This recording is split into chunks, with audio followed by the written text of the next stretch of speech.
has never been done before. We the people tell the government what to do. It doesn't tell us. We the people are the driver. The government is the car. And we decide where it should go and by what route to do. We the people are free. And I hope we have once again reminded people that man is not free unless government is limited.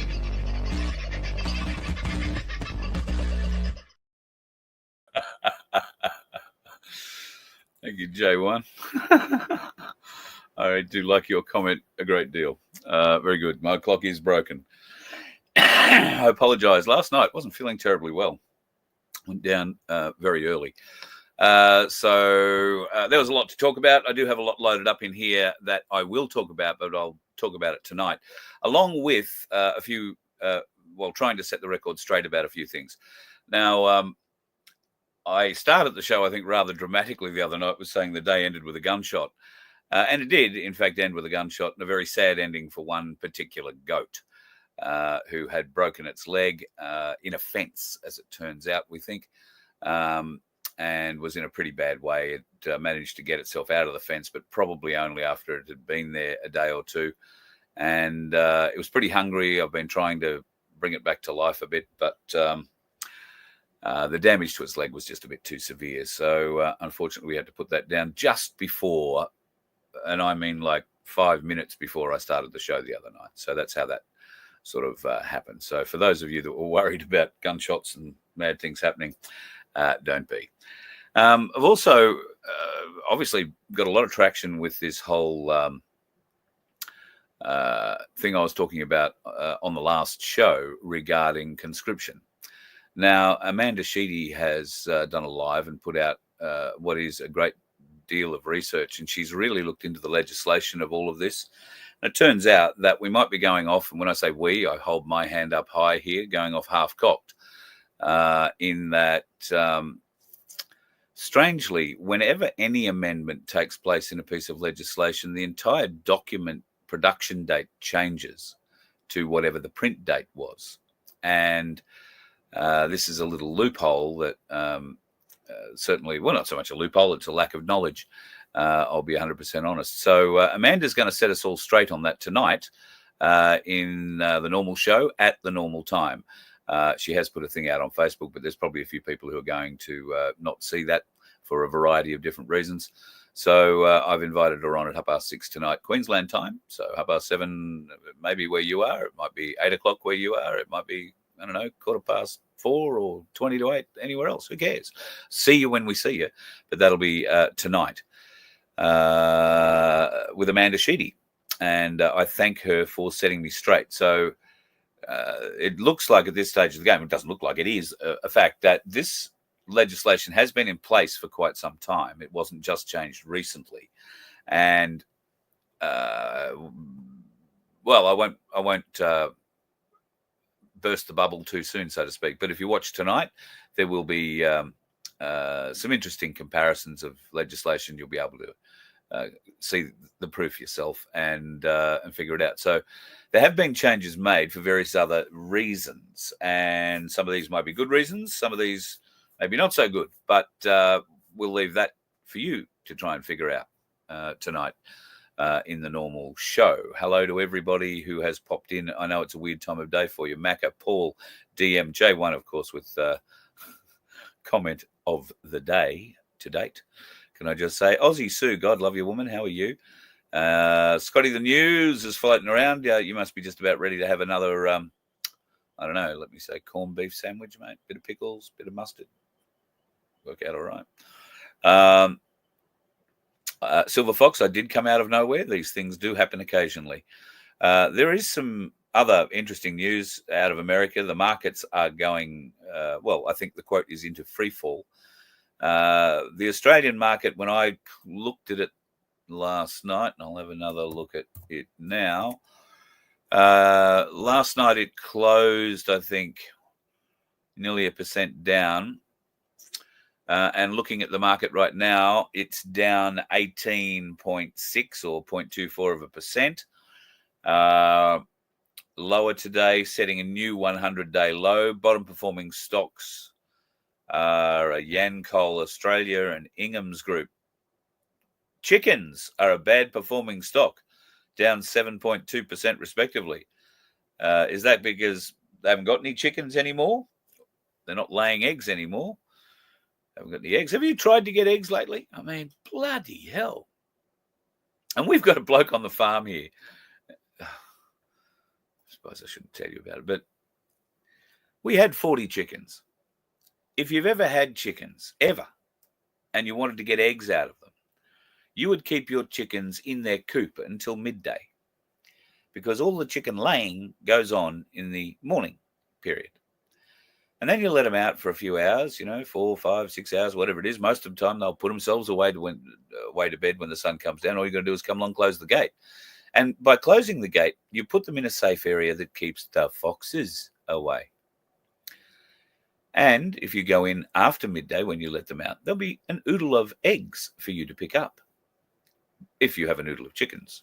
But we have somebody here who insists on free-ranging the chickens from 5:30 in the morning until 5:30 at night, and then wonders why we have a fox and pythons crawling over the property. So if you are going to be growing eggs and you're in a community basis, please, if you've got somebody in charge of the chickens and you want eggs, put the person in charge of the chickens who understands how chickens lay and not how they feel. Maybe that'd work. You're lucky to get eggs from a local butcher. Geez, J1, you're doing all right. I grew up with chickens, geese. We've got, certain people might find this a little unhappy. A little unhappy news that we have lost. I'm just trying to count them. I want to say 2 geese, potentially 3 geese to the fox. One of the geese that we lost was a gander who came to our property because he didn't get along with the other gander on his other property. And he came with 4 girlfriends. I think one of the girlfriends went to the fox pretty early on. We already had, I think, 7 or 8 here on the property, geese, and they weren't coming together at the time. We didn't lose any more for a while, and then we did lose the new gander to the fox, and then all of a sudden we had 1 flock of geese, and we haven't lost any more at the moment. They're pretty good. We try and protect them as best we can. They're not the kind of animals that like to be locked up. They get very loud if you put them in a pen, so we don't bother with them. But they've found a pretty safe place near the community centre here where they usually head up every night. So we're keeping them alive as best we can. The sheep are doing really well, and the goats, apart from the one that broke his leg, are doing spectacularly, at least the ones we have left. The alpaca, I saw somebody ask about alpaca the other day. They are going very well as well, although they look like poor bedraggled messes during the cyclone, but everybody looked like a poor bedraggled mess out here during the cyclone. Animal, human, didn't really matter. Bird, God, I saw a magpie that looked like it had been dragged through a bloody gum tree backwards. It was the weirdest looking magpie I've ever seen. It was taking cover under one of the awnings down here. So yeah, no, there's a lot of bit of fun there. And of course, we've actually been doing a bit of damage assessment work here over the last little while, at any rate. This morning, I've been out and around having a look at the fence lines and touch wood. We've only got 2 trees over 2 fences, and that could have been a lot worse. There is an awful lot of wood that needs to be cut up. A lot of trees are in places they shouldn't be. One particularly on a tractor that may or may not require a bit more work before it can get going again. And there's some access issues that we've got to sort out. But as with everything in life, there are challenges that are presented. Chris, is it the alpacas that spit at you? Yes, if they don't like you or if they perceive you as a threat, or you're a threat to something they're guarding, they will spit at you. I'm very proud to say, touch wood, they haven't spat at me yet. You do get to see a little bit of warning. If you're watching their throat, normally when they swallow, you'll see things running down their throat. But you do see them working their cud up, because it's a cud, I think, that they spit at you. You do see them working that up when the throat starts pushing the other way and working stuff up. You take a few steps back. But I believe that they're very accurate when they spit. And unless you're watching, they can get you. But no, we haven't had, I don't think Cass has been spat out either. No, the biggest problem we have is the miniature goats, who seem to think that they're superheroes and are 10 foot tall and bulletproof. Who knew that about little people? I'm a little person. So the little goats, who turns out aren't so little after all, and do weigh quite a bit, don't mind having a bit of a fight. And we've amalgamated them in with what's left of the other goat flock here, and thrown Cass's backyard open to them except for the planted area. And yeah, they're just finding their way in the herd at the moment, but it looks like these two miniature goats are going to be quite dominant. So yeah, that'll be a bit of fun when they start messing up. Yeah, we should spit back. You're right. I'd probably give it a go. It does tend to get a bit dry around here. If there hasn't been rain, your mouth's full of dust. If there has been rain, it's full of mud.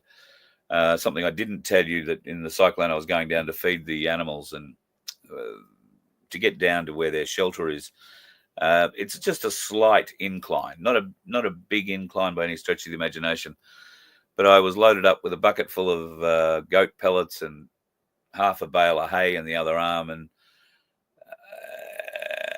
I managed to find about the most slippery part of the journey was actually getting into underneath their shelter, as I found out. So I delivered all the animals' meals while skating in the door on the heels of my boots and trying very hard not to come down on my left wrist, because I knew that I was going to fall.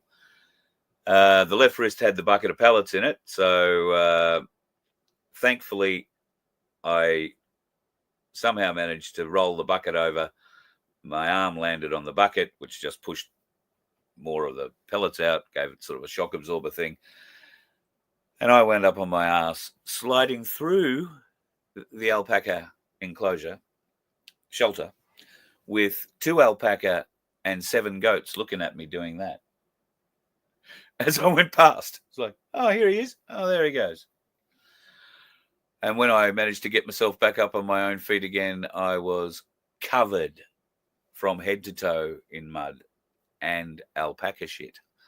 Because I don't know if you know this about alpacas, particularly male alpacas, is that male alpacas will only shit in one area. So we have 2 male alpacas, and they don't shit in one area, they shit in 2 areas. I walked past one area and managed to dodge that on the way in. The other area is right at the end.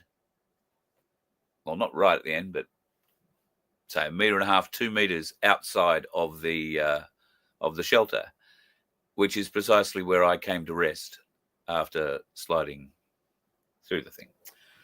So anyway, wish I had filmed it for you. Probably would have got me 1 million views, and that probably could have helped the YouTube algorithm. Only you now can help the YouTube algorithm. All you got to do is hit like and share, or like and subscribe. You can share it if you like. If you are going to share it, please share this bit of news before anything else. What I said the other night about conscription being introduced on the quiet does not appear to be correct in any way, shape, or form. I hold my hand up to that. And tonight, Amanda Sheedy, God, I wish. Amanda Sheedy will be on the show to explain just how I got it wrong and set the record straight. So I'm looking forward to having that happen this evening. It'd be very good indeed.